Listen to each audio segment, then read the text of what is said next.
안녕하세요. 저는 세종대학교의 이동노입니다.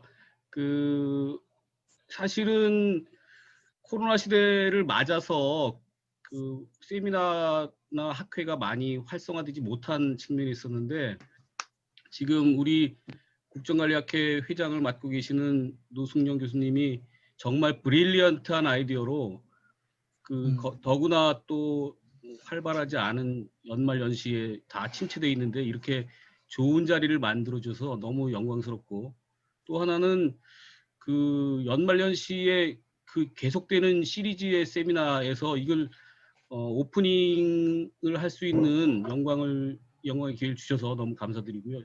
사실 또 여기에 계시는 패널이나 발표자의 논문의 수준이라는 게 너무 굉장해서 저는 사실은 감당이 될까, 아무튼 뭐 그런 자세로 나왔습니다. 보통은 이제 저한테 지시를 하신 게 있어요, 우리 회장님이. 일반적인 토론 세미나 뭐 이런 경우에는 발표자가 발표를 하고, 그다음에 토론하시는 분들이 인사 차원에서 약간 좋은 멘트 정도로 하고, 그리고 이제 마무리를 지었는데, 이제 이거는 그렇게 하지 말자. 토론도 활발히 하고, 그다음에 플로어에서도 뭐 열렬히 참여할 수 있는 기회를 줬으면 좋겠다, 이렇게 하셔서 저도 뭐 거기에 전폭적으로 동의하고 뭐 그렇게 한번 진행을 해볼까 합니다. 저희한테 주어진 시간은 1시간이거든요. 그래서 보통은 뭐 30분 정도를 발표하고 뭐 15분 정도 하면 1시간이 되지만, 발표의 논문이 굉장히 재밌고 또 좋은 논문이라서 발표 시간은 뭐 한 20분, 30분 이렇게 하셔도 될 것 같아요. 토론도 뭐 준비를 뭐 상당히 하셨을 거라고 믿고요. 설사 시간이 넘어가더라도 이게 1시간 넘어가도 되는 프로그램이라 그래. 지금 이게 요게 40분짜리 아닌 거죠? 그러니까 공식적으로만 1시간이고요. 네네. 고생하셨습니다. 아, 그래요? 큰일 났네. 그러면 취임하시면 일부러 식사 배달해 드리겠습니다. 그래요. 그러면 대부분의 이 영광스러운 우리 릴레이 세미나를 국정과학회 주최하는 영광스러운 세미나를 이제 시작해 보도록 하겠습니다. 그럼 주재 교수님 자기 소개를 간단하게 해주시고 발표를 해주시는데요. 이 발표는 정말 좋은 주제인 것 같아요. 주제 자체도 우리가 지금 핫 이슈가 되어 있는 원전에 관한 논의고, 그 다음에 이걸 해석하는 프레임도 ACF가 굉장히 주요한 정책 결정의 툴인데, 그걸 또 완결성을 또 보장하기 위한 새로운 PNF를 통해서 이걸 접근했다는 것 자체가 굉장한 역량인 것 같습니다. 그럼 주재 교수님 소개와 발표를 시작해 주시면 감사하겠습니다. 그 전에 또 여기 패널로 토론 하실 분 2분을 또 소개해 드리고 진행할 것 같아요. 제가 굉장히 긴장했나 봅니다. 아까 이게 문열이가 약간 모자라거든요, 보통은. 한 분은 행정연구에서 오랫동안 행정 분야에 관한 연구를 하시고 또 부원장을 역임하셨고, 그래서 우리 행정학계 이제 원로에 참여하고 계시는 우리 은재호 박사님 소개드립니다. 안녕하세요, 은재호입니다. 네. 이 박수가 안 나오는군요. 이게 이제 음소거가 돼서. 소개가 너무 거창해서 다들 당황했어요. 자, 그 다음에 우리 이재성 박사님. 네, 안녕하세요. 네네네네. 네. 뒤에 크리스마스네요, 진짜로. 이게 저도 맞추다 보니까 없어가지고 제가 해놓은 게 아니라 애가 해놓은 거라 그래서 좀 어두워가지고 그렇긴 한데 반갑습니다. 예, 좋은 발표 부탁드리고요. 같이 참여하게 돼서 너무 영광스럽습니다. 예, 감사합니다. 지금 저 화면에 보시는 것처럼 플로어에는 굉장히 역량과 뭐 인품을 갖추신 우리 저 원로 교수님들 선배님들이 대부분 다 계세요. 그러니까 그렇지만 그래도 이제 화면만 보고 있기 때문에 뭐 우리 약간 잘못해도 야단치지 않으실 테니까 마음을 좀 너그럽게 가지고 푹 놓으시고 그다음에 발표해 주시면 좋겠습니다. 그럼 주재 교수님께 화면을 넘길 수 있을까요? 어떻게 하나요? 예. 유지혜입니다. 먼저 한국국정관리학회 세미나에 초청해주신 교수님, 그리고 토론자로, 사회자로, 그리고 지금 여기 세션에 참여해주신 교수님, 박사님들께 감사의 마음을 전합니다. 이어달리기 방콕 세미나라는 컨셉이 처음이고 또 첫 번째 발표자여서 조금 부담되는 부분이 있지만 일단 준비 중인 논문 내용을 바탕으로 발표를 해보도록 하겠습니다. 발표 자료에 조금 슬라이드를 더 추가를 했어서 기존에 전달받으신 자료와 조금 차이가 있는 점 양해 부탁드리고 논문 자체가 아직 완성본은 아니기 때문에 오늘 이 시간을 바탕으로 더욱더 발전시킬 수 있도록 하겠습니다. 이번 발표에서는 연구 배경이 되는 서론부터 이론적 제도적 논의 그리고 연구 방법 및 분석 결과 순으로 말씀드리겠습니다. 본 연구는 현재 정책 결정 과정에서 수기적인 시민 참여가 활성화되고 있는 정책 변화와 제도적 노력에서부터 시작되었습니다. 최근 시민 참여와 함께 수기적 전환을 중시하는 참여적 거버넌스 차원에서 다양한 분야의 공론화가 적극적으로 적용되고 있으며 정책 연구 분야에서도 많은 관심을 받고 있습니다. 대표적으로 에너지 분야에서 자주 활용되고 있는데요. 2013년 사용 후 핵연료 공론조사를 시작해서 2017년 최초 전국 단위 수기를 실시한 신고리 569기, 그리고 최근 다시 시행되고 있는 사용 후 핵연료 관리정책 재검토, 마지막으로 원자력 정책 비전과 방향 설정부터 시민에게 역할이 주어져 있는 원자력 안전 국민 참여단까지 공론화가 매우 적극적으로 활용되고 있습니다. 그 과정의 흐름을 간략히 표현하면은 슬라이드 우측에 그려놓은 그림과 같은데요. 시민 참여단이 최종 선정된 후에 사전적으로 온라인 형태의 학습을 1차적으로 수기를 하고 특정된 주제와 이슈에 관한 이해관계자의 직접적인 소통과 시민 참여단 간의 토론의 시간이 반복적으로 진행된 후에 최종 의사결정이 이루어집니다. 여기서 시민참여단의 의사결정에 가장 많은 영향을 끼치는 과정은 각자의 이해관계로 구성된 옹호연합체들의 주장을 직접적으로 듣고 질의응답으로 소통하는 시간일 텐데 옹호연합체들이 어떻게 설명하고 주장하는가가 중요한 영향 요인이 될 수 있다는 것을 알 수가 있습니다. 따라서 ACF와 같은 모형에서는 그 경쟁 전략에 대해서 주목하고 있는데 사실 기존의 정책 연구에서는 ACF 모형으로 연합 간의 전략 등과 같은 정책 변동의 인과관계, 인과기제에 대해서 분석하고 있으나 실증적인 분석 그리고 모형 자체가 가지는 설명력의 한계가 자주 지적되어 왔습니다. 하지만 최근에는 정책 내러티브 분석으로 옹호연합이 사용하는 말과 텍스트 자료 등을 통해서 보다 실증적이고 분석적인 연구가 진행되고 있습니다. 특히 옹호연합 간의 전략 분석에 있어서 데빌 시프트와 엔젤 시프트 같은 전략 분석이 대표적인데 각 집단이 상대편을 얼마나 악마처럼 표현했는지 또는 상대 및 본인 집단을 얼마나 영웅처럼 과시했는지 등을 분석하는 것입니다. 그런데 기존 연구에서부터 내러티브 분석에서도 보면은 특히 데빌 시프트와 같이 전략적인 부분에 대한 관심과 연구가 조금 치중되어 있습니다. 여기서 본 연구가 제기한 질문은 첫째, 악당 또는 영웅 외에 어떤 캐릭터가 있는가? 둘째, 각 캐릭터가 지칭하는 대상은 명확하게 무엇인가에 대해서 연구 질문을 제기하고 있습니다. 이러한 질문의 이론적 기반을 본 연구에서는 정책 내러티브 모형을 통해서 논의하고자 합니다. 정책 내러티브는 후기 실증주의적 접근을 기반으로 정책 과정에서 정책 내러티브의 중요성을 강조하고 ACF에서 주장하는 정책 변동 인과 기제의 설명적 한계를 보완하면서 설계되었습니다. 이후 충분히 기각될 수 있을 정도로 명확하기 위해서 정책 내러티브 개념과 구조의 명확한 가설의 체계와 코딩 과정의 정교화 등의 노력으로 하나의 독립적인 모형으로 발전되었고 최근 학계에서 가장 주목받는 모형 중에 하나가 되어 왔습니다. 최근에는 2019년에는 IPPA 연례 학술 대회에서 가장 다양한 국가와 다양한 주제들로 MPF를 활용한 10개 이상의 패널이 구성되어 총 50여 편의 논문들이 발표될 정도로 국내외에서 많은 관심을 받고 있는 모형입니다.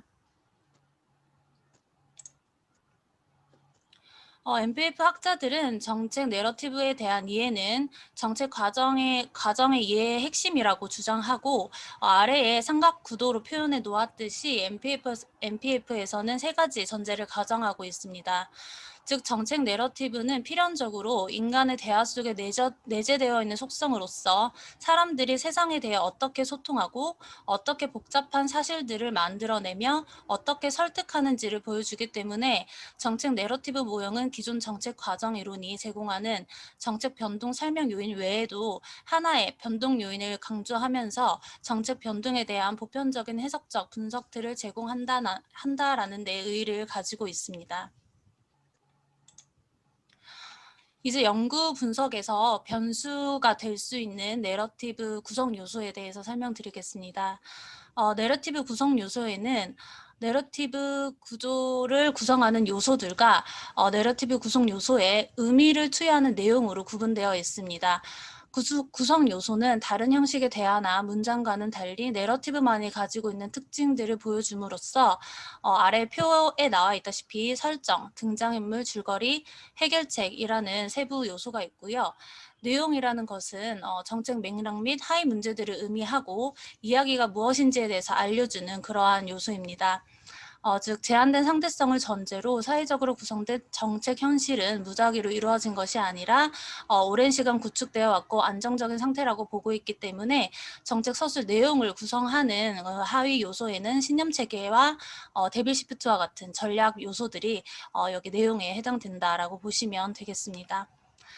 그런데 본 연구에서는 연구 질문에서도 나와 있듯이 캐릭터에 대해서 중심적으로 분석하기 때문에 정책 내러티브 요소 중에서 등장인물이라는 개념을 중점적으로 살펴보겠습니다. 캐릭터를 등장인물이라고 해석을 했는데요.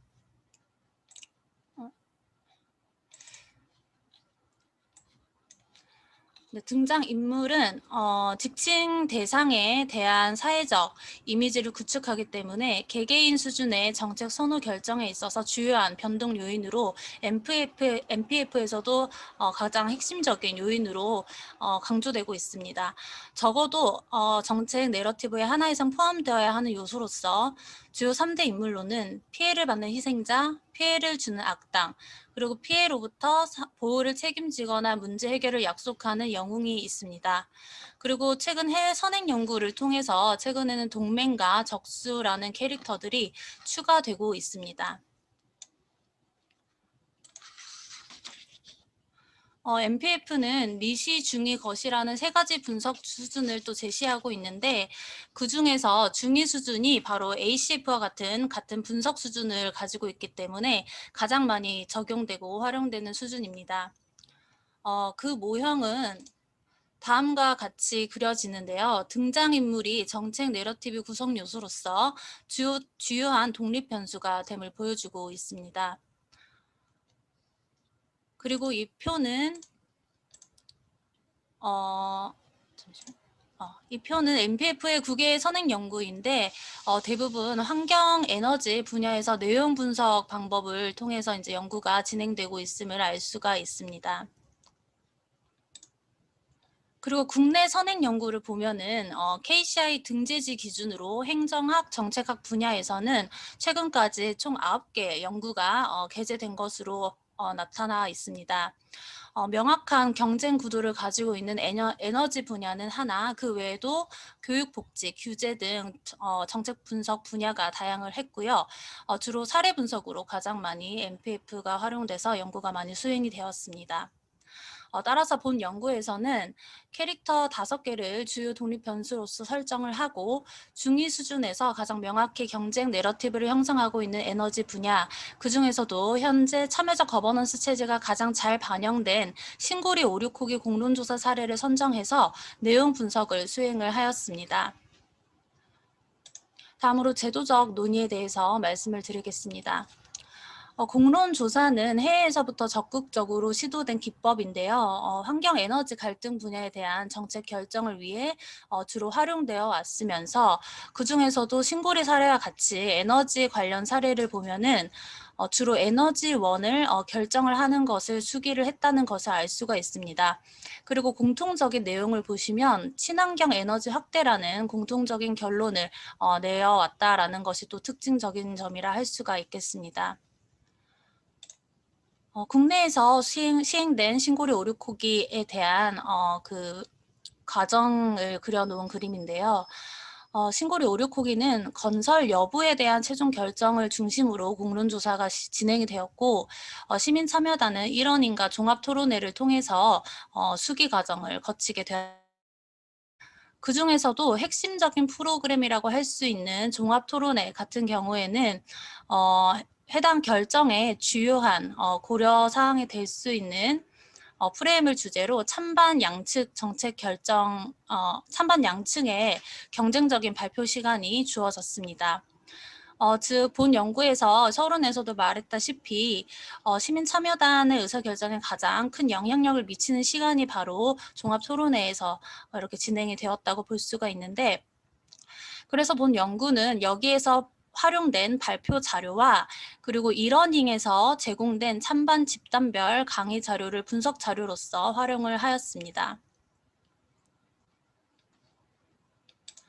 본 연구와 같이 신고리 오류코기 공론조사 사례를 활용한 KCI 등재지 기준 정책과 행정학 분야 게재 논문을 보면은 시민 참여단을 중심으로 생성된 또는 새롭게 생성한 자료를 활용한 분석 또는 여론 분석 등으로 연구가 주로 수행이 되고 있음을 알 수가 있습니다.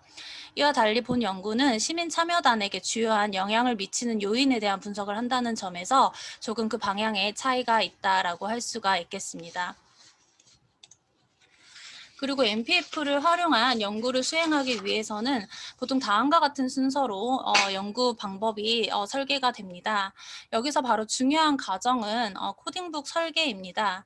코딩 유목 설정과 코딩 단위 설정, 그리고 코딩 스킴 설정이 주요한 과정인데 각 과정에 대해서 조금씩 말씀을 드리도록 하겠습니다. 여기 나와 있는 코딩북들은 MPF를 활용한 해외 연구에서 제가 캡처해서 가져온 내용인데 그 사례들을 잠깐 보시면 연구자 의도별로 각각 문항들을 설정을 하고 yes or no로 하든지 주관식처럼 개방형된 그러한 질문 형식으로 구성을 하든지 이렇게 연구자 의도대로 충분히 활용을 하고 설계를 할 수 있다라는 것을 알 수가 있습니다. 그래서 본 연구는 등장인물 활용에 대한 분석을 하기 때문에 등장인물을 주요한 코딩 유목으로 설정을 하고 분석 단위는 자료 단위와 문장 단위로 구분을 해서 활용 유무와 활용 빈도를 모두 분석하고자 하였습니다. 본 슬라이드에 나와 있는 것이 바로 연구의 최종 코딩북입니다. 문항 4의 경우에는 두 번째 연구 질문에 대한 탐색을 위해서 해외 선행 연구를 검토를 토대로 지칭 대상 범주를 구성을 했습니다. 그 범주는 인간 및 기구인지 또 에너지원 및 산업에 대한 것을 지칭했는지 아니면 국가 또는 정부 정책을 지칭하였는가 아니면 기업을 지칭하였는가 환경을 지칭하였는가 또 지역을 지칭하였는가 이렇게 크게 범주를 구분을 해서 지칭 인물 대상을 구체적으로 이렇게 코딩을 할 수 있게끔 코딩북을 구성을 해서 분석을 하였습니다. 이건 제가 코딩하기 위해서 수집했던 자료의 일부 슬라이드인데요. 여기 두 번째 슬라이드 같은 경우에는 헐리우드 액션입니다와 같은 이런 문구를 보면은 문장 단위로 카운트가 될 수 있고 이런 문장 같은 경우에는 악의적 비방으로 분석이 되기 때문에 헐리우드 액션이 대상이 되는 원전이 바로 이제 건설 반대를 하는 측에서 원전을 악당화하였다라는 것을 이 문장에서 알 수가 있는 그런 슬라이드이고요. 이 세 번째 슬라이드 같은 경우에는 후손을 위한 대안은 안전한 원자력입니다. 여기서는 이제 원전을 여기가 바로 엔젤 시프트라고 보시면 되는데 여기서 이제 등장하는 원자력이 바로 이제 과시가 되는 그런 구체적인 지칭 대상은 또 원자력이다라는 것을 이렇게 한 문장 한 문장씩 코딩을 하면서 본 연구를 수행을 했습니다. 즉 이렇게 하나의 슬라이드를 보고 또 코딩 유목에 따라 분석을 하기 위해서는 하나의 슬라이드도 몇 번에 수번에 걸쳐서 이렇게 분석을 할 수밖에 없다라는 점이 또 MPF의 그러한 부분이고요. 그래서 이제 엑셀에 각 자료별로 각 코딩 유목별로 이제 입력을 한 다음에 분석한 결과를 보시면 등장 인물에 대한 통계 결과를 먼저 살펴보겠습니다. 양측 모두 전부 다 5개의 캐릭터를 전부 다 활용을 했지만 활용 빈도에서는 악당 캐릭터에서 유의미한 차이가 있는 것으로 나타났습니다. 건설 중단 측이 더 많은 인물이나 개체들을 악당으로 등장시킨 거라고 해석이 될 수가 있습니다.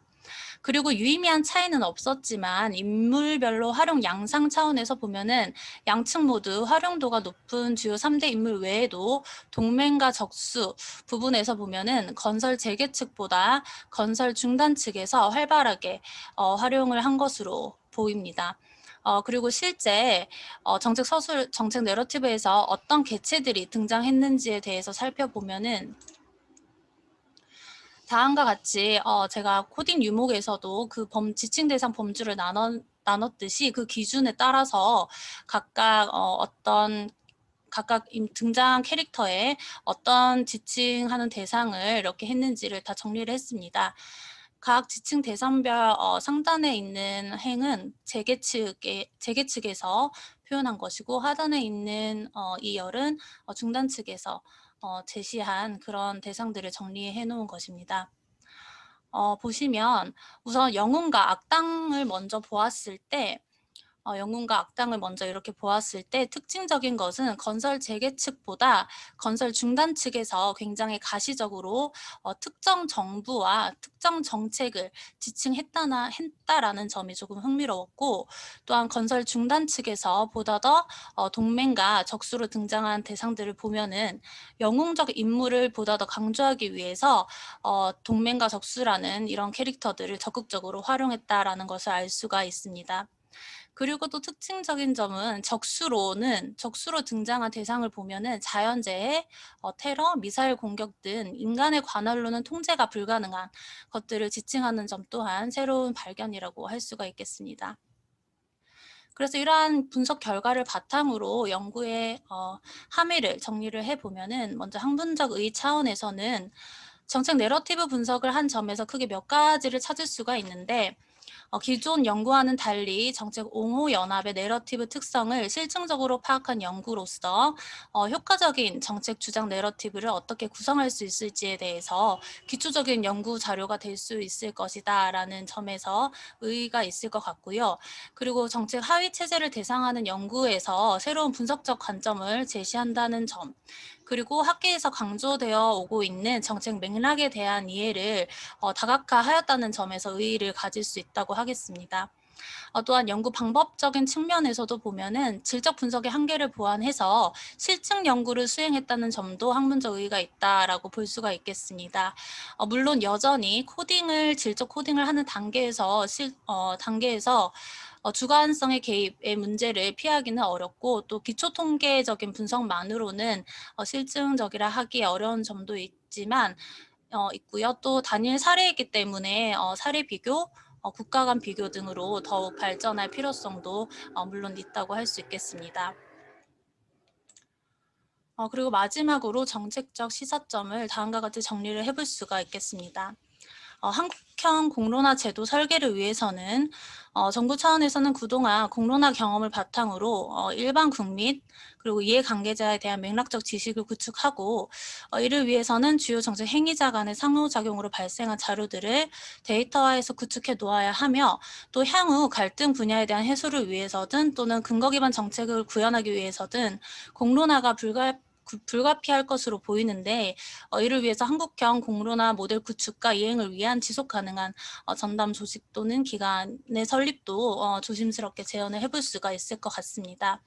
이렇게 정책적 제언을 할 수가 있었던 것은 기존에 나와 있는 시민참여나 공론조사 관련된 선행 연구들에서는 공통적으로 이러한 성공적인 공론화 정책 설계가 가장 중요하다라는 것을 공통적으로 강조를 하고 있기 때문에 다음과 같은 이러한 제언을 한번 구성을 해보았고요. 그리고 이러한 공론화 관련해서 조금 고민을 해볼 필요가 있는 질문들을 제가 2가지를 뽑아봤는데 우선 모든 의제가 공론화가 가능한가, 모든 이슈나 모든 이슈에 대해서 공론화를 적용하는 것이 적합한가, 적절한가에 대한 고민도 필요할 것 같고 또한 사실은 이러한 공론화가 성공적이 되려면 정부 측면에서 올바른 잘 설계를 해야 되는 역량도 중요하지만 국민들의 수위가 또 가장 중요한 것이기 때문에 한국 국민들의 공적 이성을 작용을 하기 위해서는 또 필요한 과정이 또 무엇이 있을까에 대한 고민도 또 별도로 필요하지 않을까라는 생각을 하게 되었습니다. 네, 제 발표는 여기까지 하도록 하겠습니다.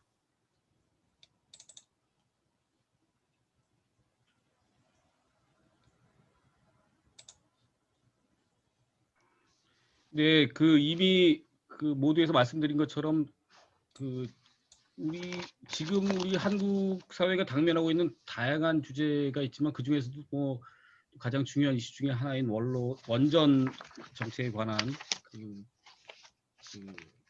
애드보케시 콜리션에 대해서 내러티브 어널리시스 여기서 내러티브 팔러시 프레임워크이라는 방법을 통해서 새로운 접근을 해본 좋은 논문이었던 것 같습니다. 시간은 지금 뭐 벌써 27분이나 지나 버렸는데요. 아까 말씀드린 것처럼 토론자분들이 2분이 계시는데 2분이 대개 한 15분 정도 또 10분 뭐 이렇게 발표를 해주시고요. 사실은 공식적으로 1시간까지이지만 여기 현재 사회를 보는 저와 토론하시는 분, 그다음에 발표하시는 분을 제외하고 나면 이미 44분이 참여하고 계세요. 뭐 여기 참여하시는 분들을 보면 지금 화면에 나오시는 정원영 전 회장님도 계시고요. 거의 국정관리학회에서 참여하시는 대부분의 원로 선생님들이 참여하셔서 앞으로 토론의 장이 어떻게 펼칠지 저도 굉장히 궁금합니다. 그러면 우선 은지호 박사님 먼저 토론을 해주시겠습니까? 네, 제가 먼저 시작할까요? 예, 이 교수님 감사해요. 이렇게 좋은 논문을 발표하는 자리에 함께할 수 있어서 굉장히 기쁘고요. 사실상 뭐 줄여서 말씀드리겠지만 NPF라는 것이 우리 행정학계에서 그다지 일반화되지 않은 접근법이기 때문에 사실 그렇게 쉽게 우리가 이야기할 수 없는데 그나마 오늘 주 교수님 덕분에 우리가 재밌는 이야기를 들을 수가 있었어요.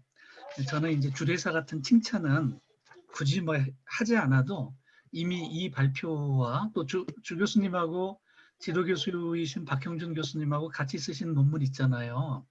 행정학부에 발표된 논문을 제가 이미 굉장히 감탄하면서 읽었더랬어요. 그렇기 때문에 별도의 칭찬이나 뭐 이런 것들은 다음에 개인적으로 만나면 말씀을 드리기로 하고요.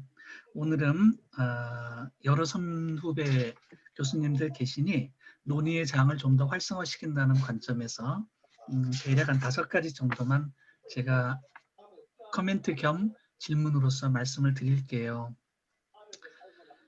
첫 번째로는 NPF가 가지고 있는 정책 연구에 있어서의 중요성은 사실상 아무리 강조해도 저는 지나침이 없다고 생각을 하는데요. 주 교수님께서도 이 부분을 정확하게 지적을 해주시는 것 같아요.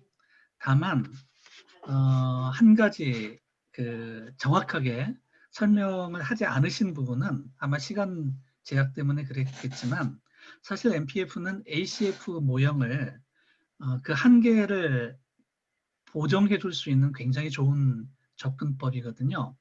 ACF의 가장 큰 한계는 뭐냐면요. 대부분 이제 미국에서 발전된 정책학 이론들의 공통된 점이기도 한데요. 유럽 학자들이 보기에는 늘 이런 이야기들을 합니다. 그 ACF의 가장 큰 한계는 뭐냐면 그 오스트롬도 마찬가지지만 이 상호작용 양태에 대한 굉장히 깊이 있는 분석을 못 해준다는 게 유럽 학자들이 늘 가지고 있는 불만이었어요. 이게 뭐냐면은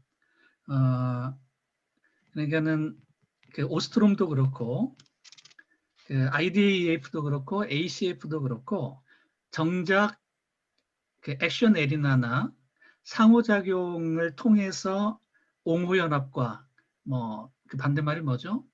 그 이런 연합체계의 긴장과 갈등, 경쟁에 의해서 정책이 형성되고 변동한다고 이야기하면서도 정작 집단 간의 상호작용 양태에 대해서는 깊이 있는 분석을 못했다는 것이 유럽 학자들의 비판이었고 ACF도 물론이고 사바티에도 물론이고 오스트롬도 유럽에 왔을 때 그 부분에 대한 비판을 많이 듣고 본인들의 이론들을 후속 작업에서 굉장히 많이 보완을 해냈거든요.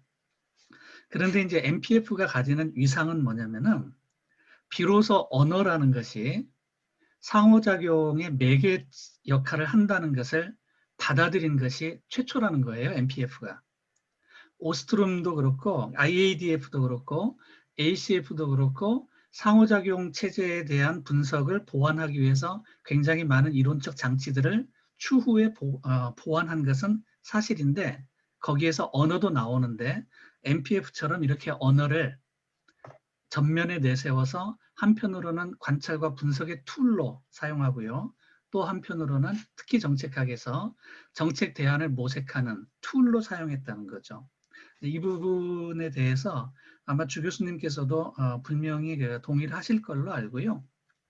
물론 이렇게 언어가 인간 상호작용에 또 집단 간 상호작용의 매개물이 된다는 것은 현대 언어학의 기여 때문에 그렇습니다.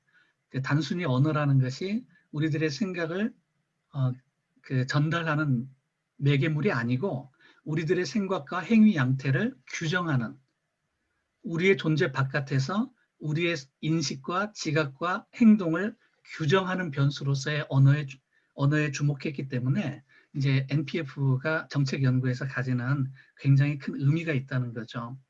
그것은 이제 우리가 어떤 정책 현장이건 일상적인 정치 현장이건 혹은 우리들의 일상적인 생활에서 우리들의 그 경쟁의 전략들을 많이 사용하잖아요. 실제로 경쟁을 할 때 언어를 사용하는데 그 언어의 한계가 전략의 한계를 가져오고 전략의 한계가 정책 형성과 변동의 한계를 가져온다는 이야기죠.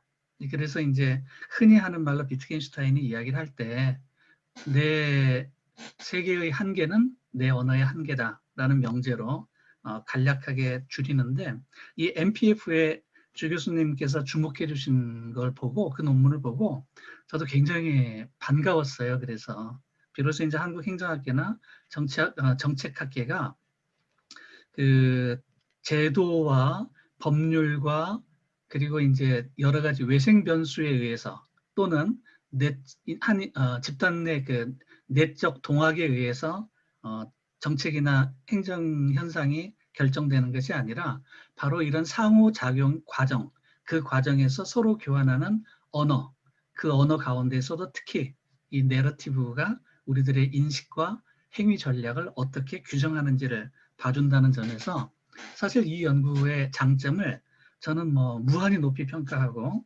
이런 새로운 연구의 지평을 넓혀주신 것에 대해서 굉장히 감사해요. 한국행정학계에 이런 시도가 없었던 건 아니고요. 행정 언어를 공부하시는 많은 분들이 이제 이런 접근들을 많이 취하셨죠. 그런데 아직까지는 MPF처럼 명확하게 분석 틀로 만들지를 못했는데 이제 비로소 이제 MPF와 함께 한국 행정학계도 행정 현상과 정책 현상에 대한 이해를 돕는데 내러티브 구조라는 변수를 도입하는 게 굉장히 좋겠다라는 생각을 하고 있습니다. 두 번째로는요. 그럼 NPF라는 것이 기존의 프레이밍 이론은 많이 들었잖아요. 그 프레이밍과는 뭐가 다르냐, 같은 거 아니냐 이렇게 말씀을 하시는 분들이 계실 것 같은데요. 지금 주 교수님이 그 부분을 참 잘 보여주셨는데 프레이밍이라는 것은 실제로 프레임 분석을 보면은 양 집단의 프레임이 어떻게 형성이 됐다 그 결과만 보여주죠. 그 프레임이 어떻게 형성됐는지는 잘 보여주지 않습니다. 지금 주 교수님이 오늘 보여주신 NPF는 바로 그 프레이밍이라고 할 때 그 프레이밍의 전략적 수단으로서 실천적 도구로서 내러티브가 이렇게 변화하면서 우리들의 퍼셉션을 바꾸고 그것이 이제 그 우리들의 정책적 선택까지도 영향을 미친다라는 것을 이야기하시는 거죠. 주 교수님 맞죠? 그래서 이제 여기에서 희생자가 누구냐, 영웅이 누구냐, 악당이 누구냐를 어떻게 우리가 데피니션 하느냐에 따라서 정책 수단에 대한 선택이 달라질 수 있다는 것을 간접적으로 말씀을 하셨어요. 그것은 이 연구의 연구 질문이 애초에 제가 너무 빨리 말씀을 드리는 것 같은데 이 연구의 연구 질문이 애초부터 신고리 오륙호기라는 이 하나의 현상, 완결된 현상, 우리는 그 결과를 알잖아요.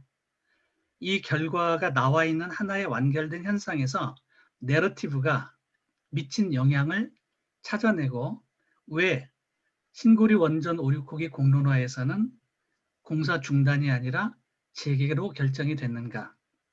거기에 영향을 미친 변수는 굉장히 다양하겠지만 내러티브와 신고리 원전 공론화의 결과 사이에 맺어지는 그 인과율 속에서 내러티브가 어떤 역할을 했는지 찾아보자 라고 리서치 퀘스천을 던지지 아니하시고 NPF는 무엇인가, 내러티브는 주로 어떤 역할을 하는가 이렇게 리서치 퀘스천을 던졌기 때문에 이 부분을 명확하게 설명을 못 하시는 것 같아요.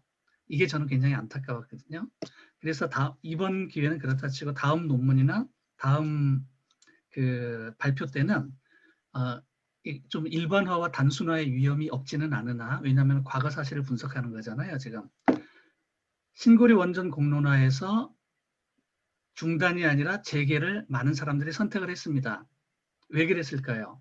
내러티브 때문입니다. 내러티브의 어떤 면이 중단이 아니라 재개를 선택하게끔 했을까요? 하면은 내러티브에 대한 더 많은 이야기를 하실 수가 있는데 오늘 하신 이야기는 뭐냐면은 내러티브는 굉장히 중요합니다. 내러티브 분석을 해봤더니 영웅과 악당 이런 식으로 나눠졌습니다. 해놓고 결론적으로는 그것이 신고리 원전 공론화의 결과에 미친 영향에 대해서는 언급을 안 하셨어요. 이것이 저는 굉장히 안타까웠는데 어떻게 생각하시는지 혹시 이런 점에서 어려움이 있지는 않았는지 여쭤보고 싶어요. 그래서 이제 제가 여기에서 다만 일반화와 그 단순화의 위험이 있다고 하는 것은 그 재계 여론이 좀 높은 건 사실이지만 모두 내러티브의 어떤 요인이 모두 재계로 간 건 아니잖아요. 동일한 요인이 중단으로 갔을 수도 있어요. 예를 들어서 상대방을 악마화했을 때 어떤 사람들은 그 악마화한 내러티브 전략을 수용해서 그래 저 사람들은 악마니까 내가 같은 편을 가지면 안 돼 라고 생각할 수도 있겠으나 상대방이 저 사람이 어떤 사람들을 악마화하는 것이 너무 지나치다고 생각해서 거부감을 갖는 사람들은 반대의 선택을 할 수도 있다는 거죠.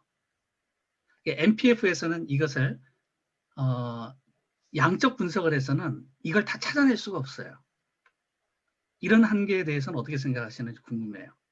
그러니까는 지금 주 교수님의 연구 논문 가운데서 사실은 굉장히 돋보이는 부분이 바로 양적 분석을 통해서 내러티브 구조로 전략을 찾아낸다는 것이 굉장히 장점임에도 불구하고 이런 단점과 한계도 있을 수 있다고 저는 생각을 하는 거죠. 예를 들어서 주 박사님의 접근이 얼마나 대단하냐면요. 선행연구 검토에서 약 한 30개 정도, 아까 30개 정도 선행연구 검토를 예시를 하셨는데 그 가운데 실제로 서베이를 한 외국 문헌은 2개밖에 안 됩니다.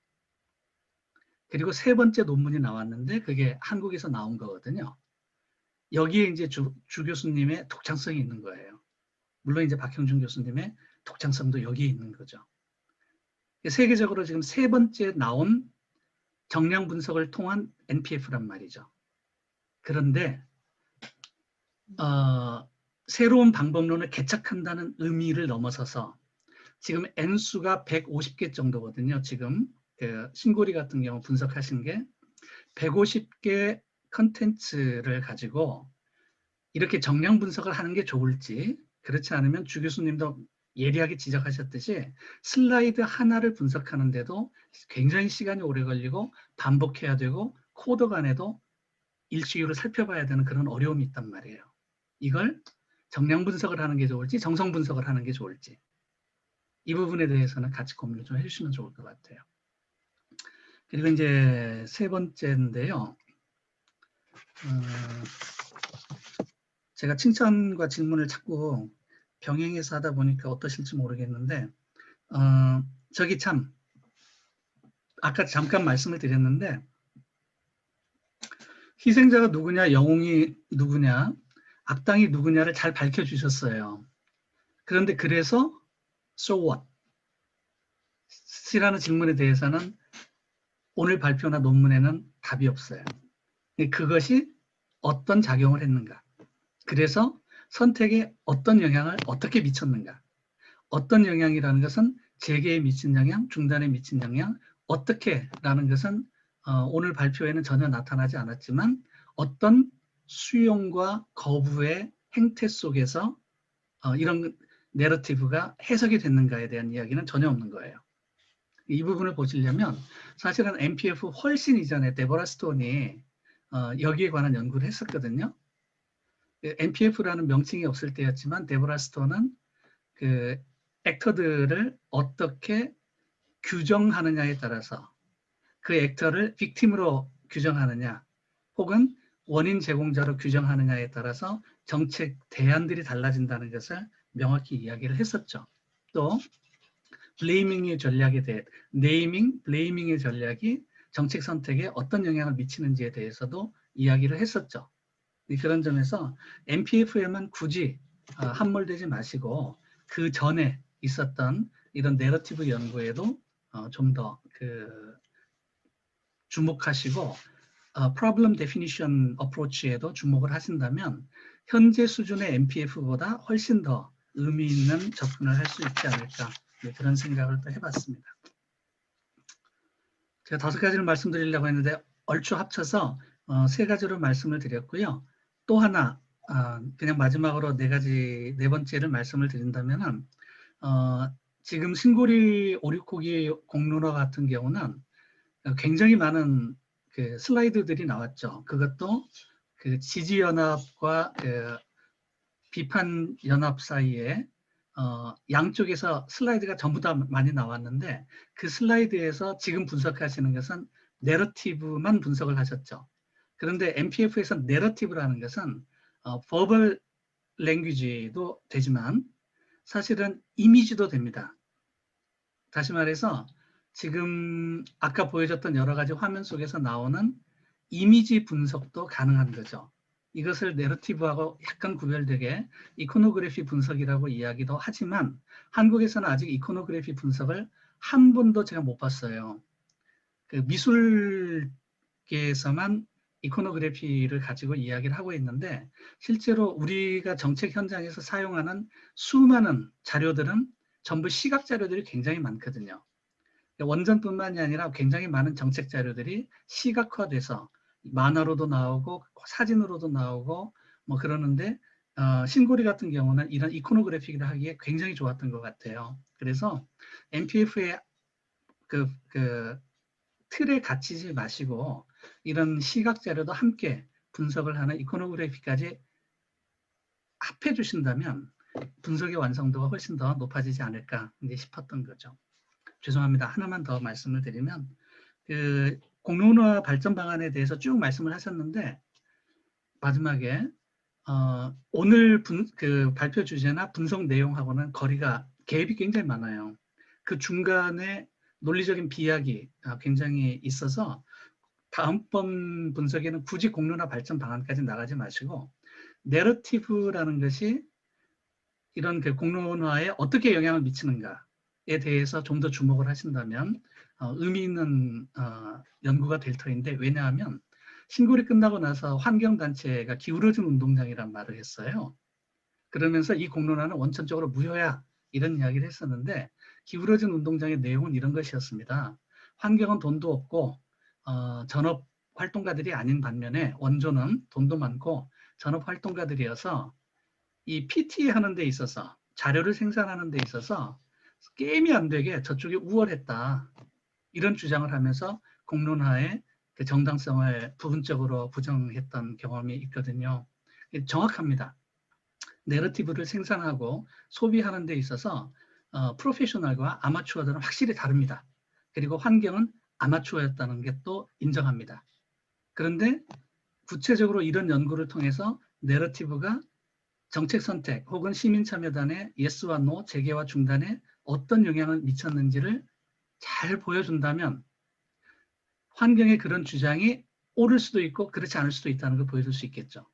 그런 점에서 앞으로 공론화 발전에 이 내러티브 연구가 기여할 수 있다면 바로 이런 부분이라는 걸 말씀드리면서 주 교수님께서는 어떻게 생각하시는지 그 답변이 궁금하네요. 이것으로 마치겠습니다.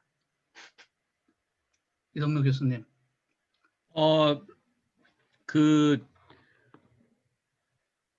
제가 너무 길게 얘기했죠. 죄송해요.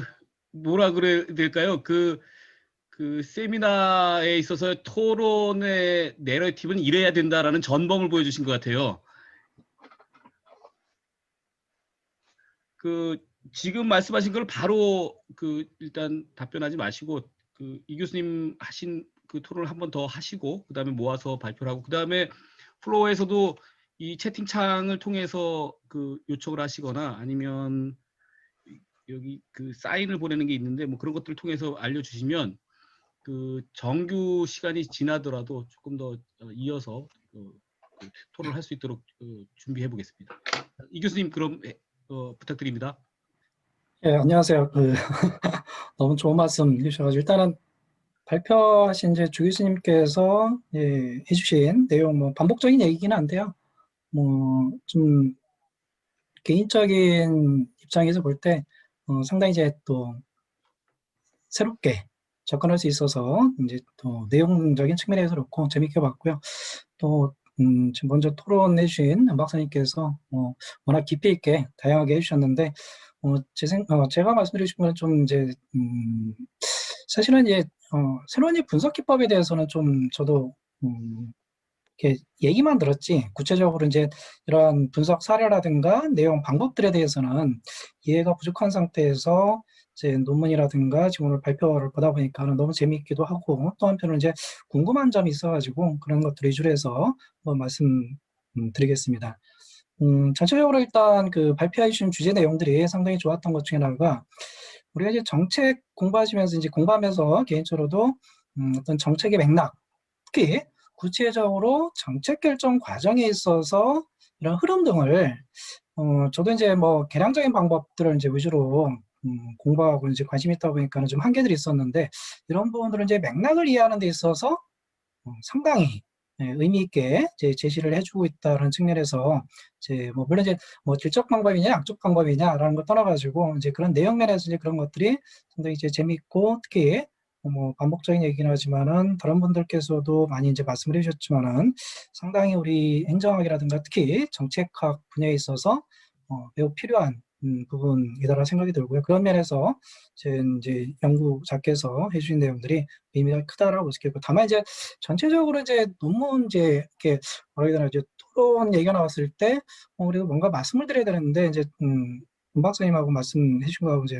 어떤 유사한 건데 같은 맥락인데 논문을 보면서 자 어떤 담론에 대한 내용들이 이제 논의가 이루어지고 그런 것들에 대해서 이제 내러티브 가지고 이제 설명을 해주는 데 있어서 그렇다면 이제 내러티브 분석을 통해서 하는 것은 이제 좋다라고 볼 수 있는데 그런 것들을 통해서 과연 그러면은 이런 완전 그거를 유지할 것인지 뭐 중단할 것인지에 대한 그런 이제 어떤 담론 과정을 이제 내러티브를 통해 가지고 이제 구체적으로 이제 어떤 연관관계가 있는지 이런 어떤 단어적인 의미라든가 어떤 여러 가지 그 의미 등을 찾아서 보여주는 데 있어서 좀 이제 결과론적으로 보게 되면은 이제 전체적인 논문에 있어서의 어떤 의미를 찾는데 좀 이게 뭐지라는 생각이 들어가지고 그래서 저도 이제 그 지도 교수이신 그 박희진님하고 이제 논문을 이제 원고를 좀 살펴보면서 근데 상당히 또 재밌게 내용들이 이제 많이 풍부하게 들어가 있더라고요. 그래서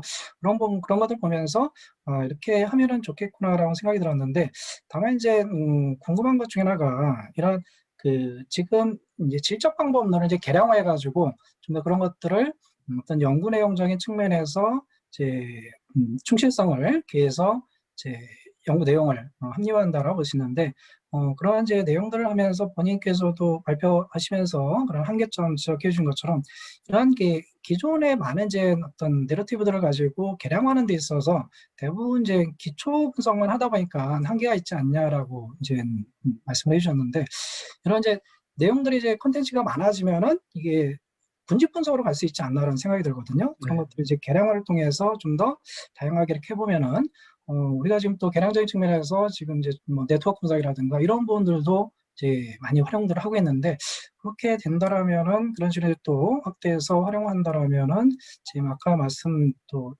토론해 주신 내용들처럼 구체적으로 이제 이게 왜 지금 어떤 담론하기 전과 어떤 결과들이 이제 크게 이제 달라졌고 특히 재개조로 하는 데 있어서 그런 부분들이 흐름이 갔는지 그런 것들을 좀 더 구체적으로 좀 이렇게 보여줄 수 있는 그런 것들도 좀 만들어갈 수 있지 않나라는 생각에서 좀 나중에 이제 전문가시니까는 그런 것들을 좀 활용해 보면 좋겠다는 생각이 들고요. 제 생각에는 이제 그러한 그 어떤 악당 얘기들을 나왔는데, 그러니까 뭐 이제 환경단체하고 어떤 완전 그 사업자 간의 어떤 대립이었다라고도 볼 수 있는 그런 결과적으로 이제 그런 모양새가 만들어졌다라고 볼 수 있는데요. 앞에 얘기 나온 것처럼 개인적인 생각에서 저는 이제 그런 뭐 원전을 뭐 중단해야 된다, 뭐 재개해야 된다 그런 것들을 떠나가지고 일반 시민 입장에서는 그런 담론들 얘기하면서 이제 언어적인 단어적인 의미에서 볼 때 이게 또 민감한 것 중에 하나가 어떤 미래지향적으로 장기적으로 환경적인 측면에서 우리가 이제 후세대들을 위해서는 폐지로 가는 것이 바람스러운데 대표적으로 현재 시점에 이거는 좀 그냥 개인적인 말씀인데 지금 당장 원전을 폐지하면은 이쪽 원전 재개론자들이 주장했던 내용 중 하나가 전기료가 엄청 올라간다는 얘기예요. 일종의 이제 악당적인 측면에서 그런 표현들이 이제 이루어졌다라고도 볼 수 있는데 어떤 또 의사결정 과정에서 이러한 그 판단하는 데 있어서 사람들을 생각해서는 뭐 모든 것들을 고려해가지고 합리적인 의사결정을 한다. 이런 것들을 좀 더 우리가 완벽한 그런 결정들보다는 어떤 지금 현실적으로 전기료가 많이 올라오면 이거 어떡하지? 이거 나는 아닌데라는 그런 측면에도 좀 이렇게 부정적으로 또 그런 부분들에 대해서 아니면 이제 재개론자들이 어떤 지금 현재 그러한 것들을 유지하기 위해서는 원전이라는 것이 지금 필요하다, 재개하는 것이 해야 된다라는 것들이 이제 더 강하게 어필을 할 수 있고 그런 것들을 이제 끌어낼 수 있는 하나의 방법이 되는데 여기서 중요한 것이 과연 그렇다면 그런 것들이 이제 여론주도층이 이제 뭐 누구인지 여기에 따라서 아무리 내러티브를 잘 이제 구조화하고 그런 것들을 이제 개량화한다 하더라도 이제 주도적인 세력이 누가 악당을 많이 하는지 물론 이제 뭐 옐로 카드를 받을 수 있겠지만은 그런 것들이 강화되어진다라면 우리가 사회적으로 볼 수 있는 특히 온라인에서 지금 가장 큰 문제 중에 하나가 이슈화를 많이 시키고 뭐 어떤 부정적인 이슈를 통해서라도 많은 관심과 주도권을 갖게 된다면은 그들이 오히려 더 많은 지지를 받고 의사결정, 우리 정책 과정에서도 또 영향을 미치는 그런 문제들이 있더라면은 우리가 이제 이 내러티브 분석을 하는 데 있어서 그런 부분들을 연구자가 어떻게 조정을 또 해야 될 것인가. 또 저는 개인적으로 드는 것이 이제 주 교수님께서도 발표하시면서 말씀해 주셨듯이 지적 방법의 한계가 어쨌든 주관성이 많이 개입되거든요. 애초부터요.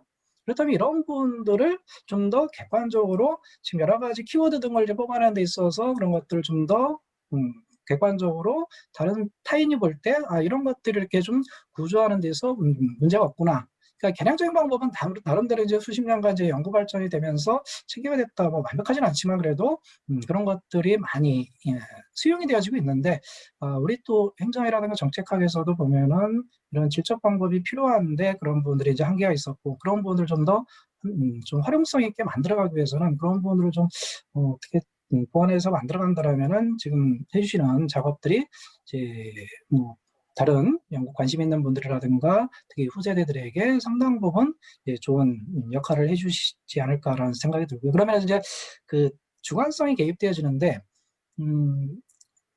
물론 개량적인 우리가 흔히 보는 이제 만족도 조사 같은 경우는 우리가 흔히 뭐 리커스척도든지 뭐 그런 그 완벽하게 숨은 의지를 뽑아내기는 힘들지만은 그래도 나름대로 뭐 심리학이라든가 그쪽에서 개발된 어떤 척도법 이런 것들이 발전하면서 이제 어느 정도 이제 유용하게 활용되어진다라고 보는데 이 지금 저는 궁금한 게 이제 지금 주관적인 한계, 주관성 어떤 전체적으로 질적 방법의 한계다라고도 볼 수 있겠는데요. 그렇다면 이제 구체적으로 그런 그 어떤 담론에 참여하고 있고 또 내부에 있는 그 담론 지금 이제 연구 대상이 되는 그런 완전 그 이번 이제 사례를 가지고 그 내용만 가지고 봤는데 외부에 있는 사람들은 또 어떻게 이해를 하고 있는지 그런 이제 어떤 숨은 의도 이런 부분들을 좀 끄집어낼 수 있는 방법은 없는지 이게 좀 죄송스러운 게 너무 이제 무리한 이제 어떤 질문이 될 수 있는데 그런 것들은 또 어떻게 할 것인가에 대한 또 하나의 궁금증이 들었거든요. 그러니까 이제 나름대로 이제 구조화를 해서 그런 구조화 과정에서 그런 것들이 이제 잘 만들어지는 거는 좋은데 이제 그 언어라는 표현, 그 구사를 하는 데 있어서 나름대로 사람들마다 각각 고유의 어떤 또 특성들이 나타난다라고 볼 수 있는데 그런 것들이 반영이 될 수 있는지 이제 그런 것들이 좀 궁금하다라고 볼 수 있겠고요. 끝으로 좀 이거는 이제 이 분석 기법에 대해서 이제 얘기만 듣다 보니까는 이제 이해를 못 해들었는데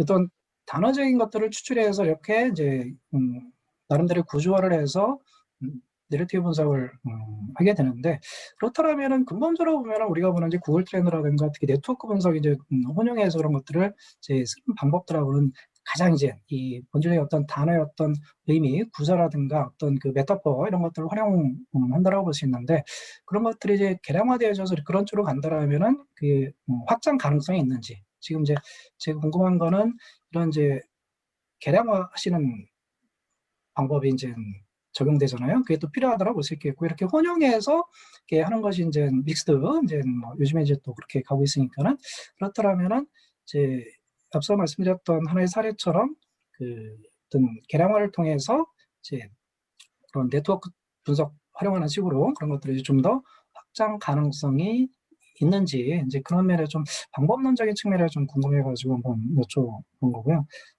전체적으로 이제 뭐 상당히 재밌고 특히 뭐 의미 있는 논문을 이제 이렇게 보게 돼서 너무 영광스럽고요. 또 하나 이제 저는 개인적으로 이제 어떤 시민 참여에 대해서 많은 관심들을 좀 가졌었는데 온라인 참여.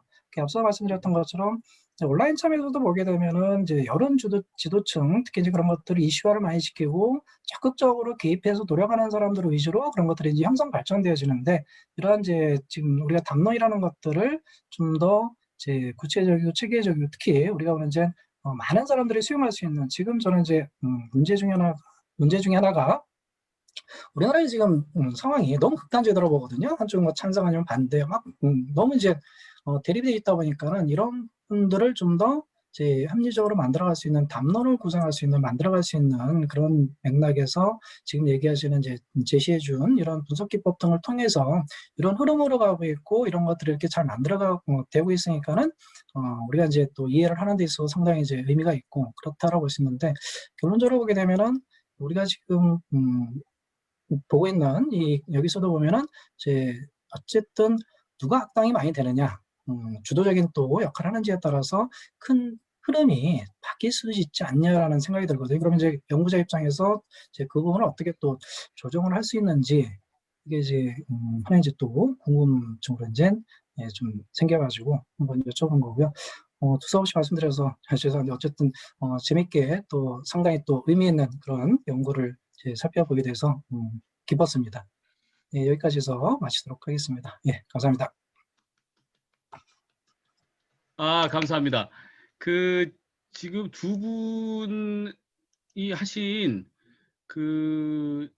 토론 내용을 보면 사실은 뭐 사회자의 주관적인 내러티브 입장에서 본다면 뭐 여기서 뭔가 당장 해답을 내놔라 이렇기보다는 이 문제에 접근을 하는 과정에서 앞으로 더 완결된 논문 또 굉장히 중요한 주제의 중요한 방법론으로 아주 중요한 그 시기에 이런 발표를 한 것이 앞으로 또 더구나 이 핵심적인 또 아주 중요한 지적과 조언을 해준 두 분 토론자의 그 의미를 잘 받아서 정리가 되면 더 좋은 논문이 될 것 같습니다. 일단 뭐 당장 뭐 내가 이렇게 할 거야라기보다는 지금 주 교수님께서 두 분 토론자의 그 토론 내용에 대해서 의견을 좀 피력해 주시면 고맙겠습니다. 네, 먼저 좋은 의견 주셔서 정말 감사하고 제가 발표한 이 MPF에 대해서 많은 관심을 가져주셔서 너무 감사한 마음으로 토론해 주신 코멘트 정말 감사한 마음으로 들었습니다.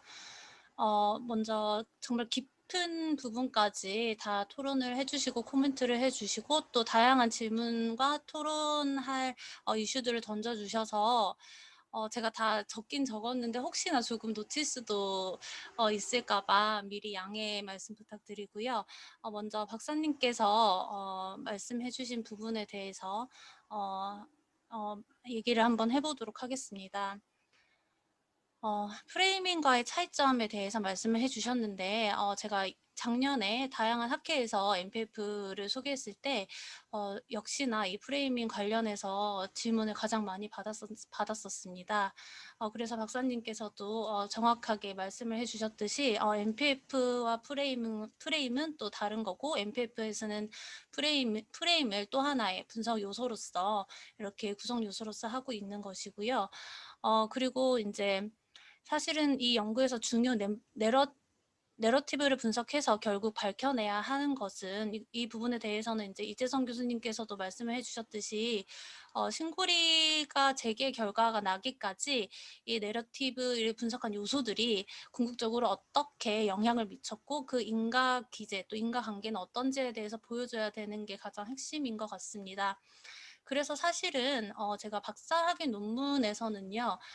이 정책 이해관계자들의 내러티브를 분석하고 그다음에 시민 참여단들이 그 주장의 내용을 듣고 또 어떤 분임 토의를 했는지 녹취록을 전부 다 또 빅데이터로 분석을 하고 그리고 그 이후에 이 신고리 이 결과에 대해서 일반 시민들의 인식은 어땠는지 또 설문조사를 하고 이렇게 3단계에 걸쳐서 분석을 해가지고 그 인과관계를 박사학위 논문에서는 이제 드러내고 있었습니다.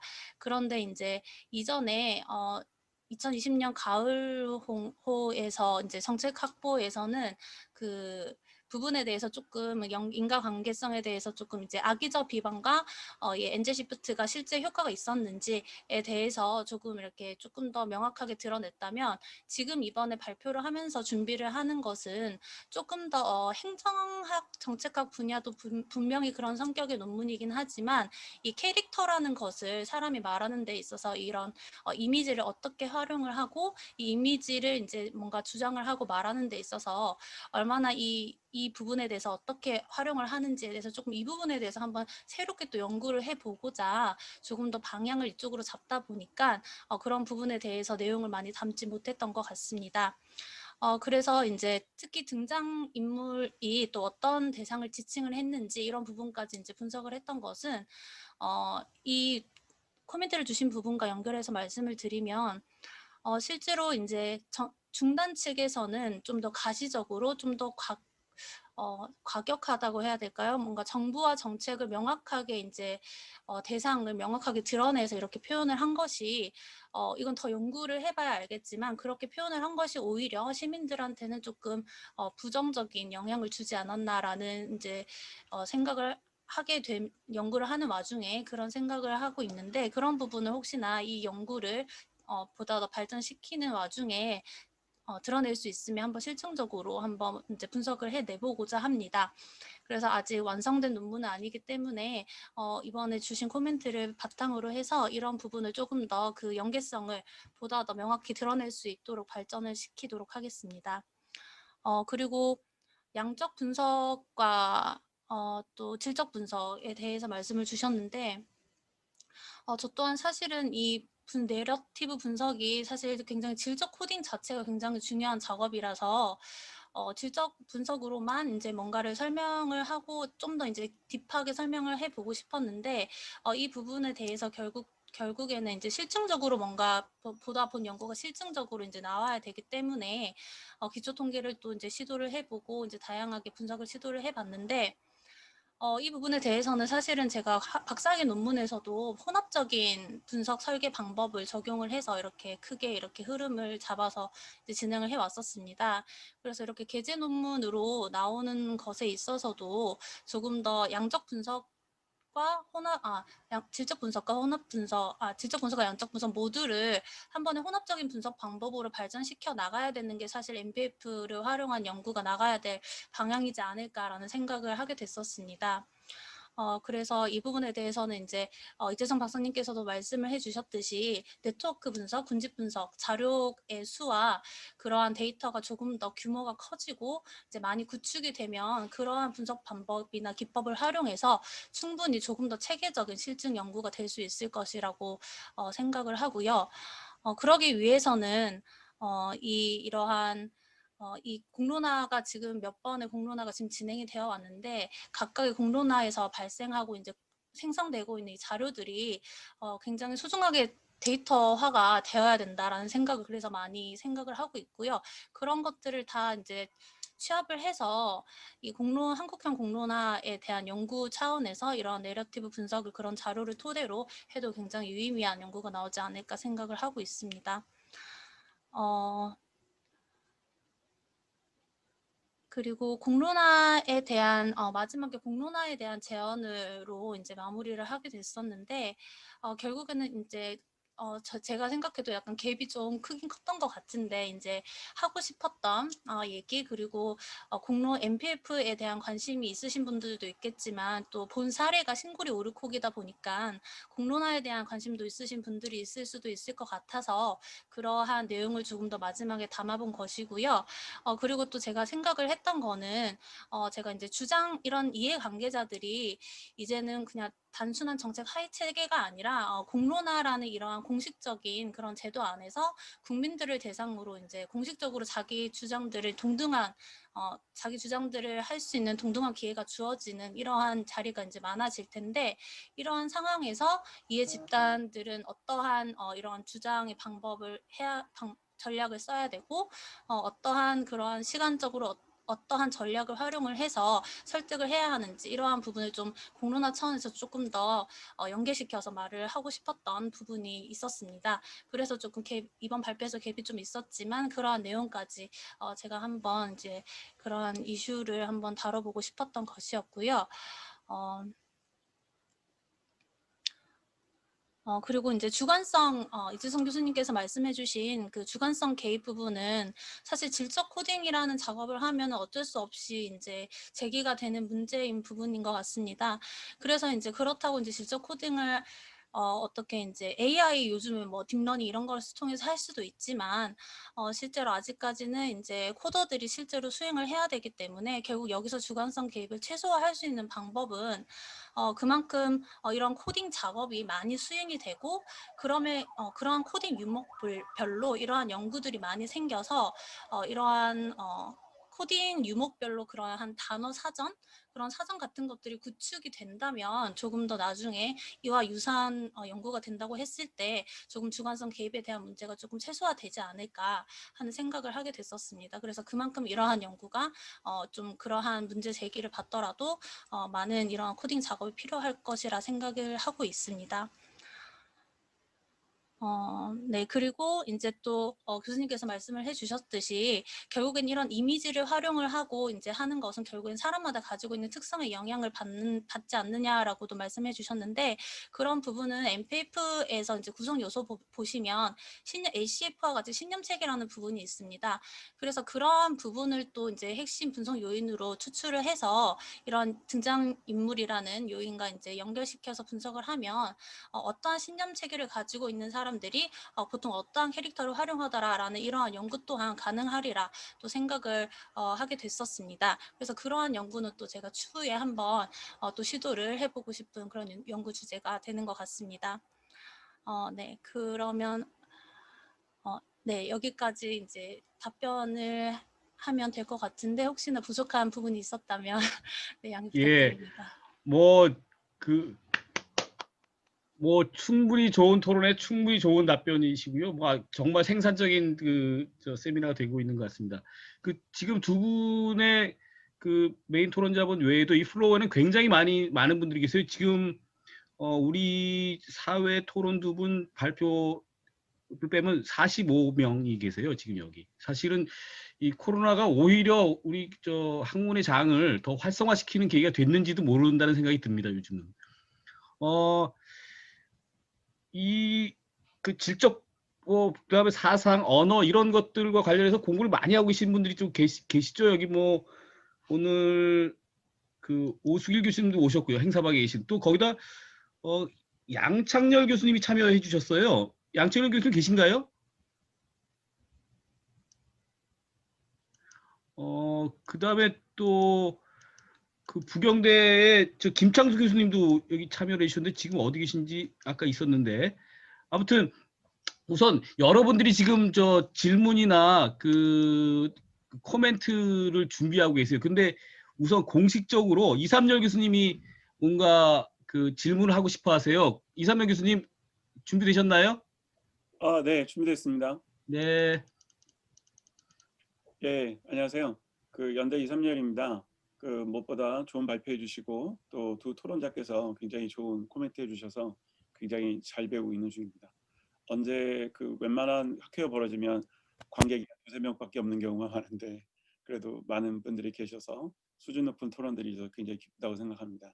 제가 꼭 질문은 아니고요. 앞으로 연구할 때 한번 보고 싶은 것은 우리 은재호 박사님께서 지적해 주신 것처럼 사실은 이 원전과 관련된 담론들은 되게 기울어진 운동장 이 느낌이 굉장히 큽니다.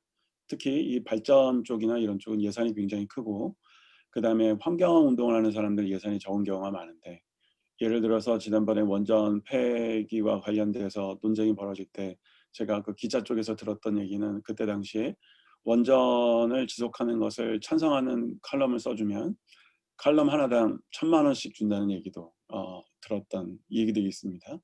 그렇다면 이러한 것들을 담론으로 보는 것도 굉장히 중요하지만 그걸 담론들을 생산하고 있는 물적 토대들을 같이 보면 좋지 않을까.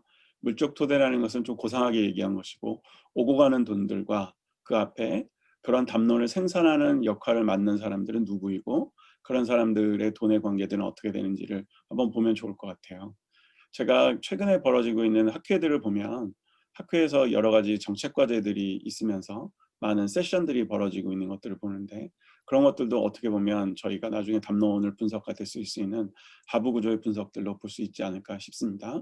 그래서 저희가 논문을 낼 때마다 논문 끝에 어디에서 펀딩을 받았는지를 반드시 쓰게 돼 있는데, 사실은 신문의 칼럼이나 이런 것들은 저희가 어떻게 보면 고스트 애드보킷이라고 해서 어떠한 경제적 이해관계를 가진 사람들이 이러한 칼럼을 생산하거나 연구 보고서를 생산하는지에 대한 이해가 없는 상태에서 겉으로 드러난 담론을 분석을 하면 어떻게 보면 표피적인 분석에 그칠 수도 있겠다라는 생각이 들어서 추후에 연구에 들어갈 때 그런 것들을 한번 이중 구조로 분석해 보면 좋지 않을까라는 생각도 가지고 있습니다. 이거는 직접적인 질문은 아니고요. 코멘트 정도였습니다. 좋은 발표와 토론에 감사드립니다.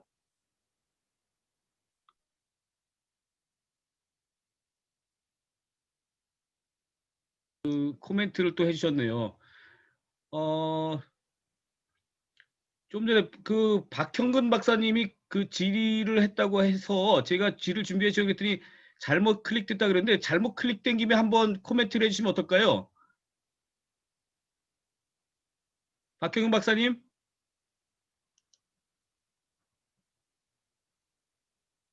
내일도 아마 발표를 하실 예정이신데 오늘 워밍업 하는 차원에서 그 미국에 계셔서 그런가 답이 없네. 그럼 그 또 플로우에서 그 다른 교수님들 너무 많이 참여해 주셨는데 그 후학에 대한 그 지원 차원에서 그 코멘트나 질문을 해 주시면 감사하겠습니다. 아니 다 카메라 다 끄고 다 어디 가셨나?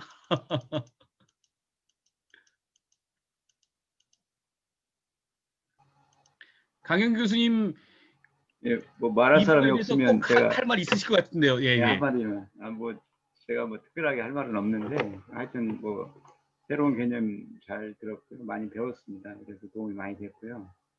저는 이 논문을 떠나서 그런 그 이른바 수기 민주주의에 대해서 조금 옛날에 좀 관심이 있어서 그냥 논문을 떠나서 그냥 질문 겸해서 한번 질문을 하겠습니다. 다른 분들 뭐 좋은 의견들 많이 계시겠지만 안 하시니까. 근데 이런 그 공론화, 뭐 민주주의라든가 이제 행정에서 퍼블릭 공공성의 기본 요건으로서 이제 공개적이고 공론화가 돼야지 공공성을 확보할 수 있는 기본 전제다. 뭐 이런 얘기를 많이 하는데 아까도 말씀하셨는데 이 공론화 과정에 참여하는 사람들의 지식 차이라든가 특히 원전같이 상당한 그 전문적인 어떤 뭐 해분열이라든가 이런 거에 대한 그 위험성 같은 것들에 대해서 잘 모르는 사람들이 참여해가지고 공론 과정에 참여해서 토론을 하는 것이 과연 얼마나 그 실익이 있는 것인가 혹은 정말 긍정적인 효과를 얼마나 낼 수 있을 것인가 이런 거에 대해서 한번 질문을 좀 한번 해드리고 싶고요. 두 번째는 아까 그 이삼열 교수님 말씀하셨는데 뭐 기자들 얘기하셨는데 사실은 잘 모르는 사람들이 이렇게 모여서 얘기하면요 목소리 큰 사람 이 목소리가 이렇게 반영되거든요.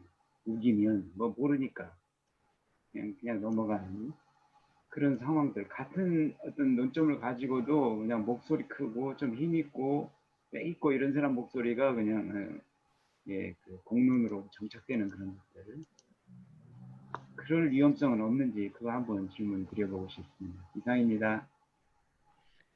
네.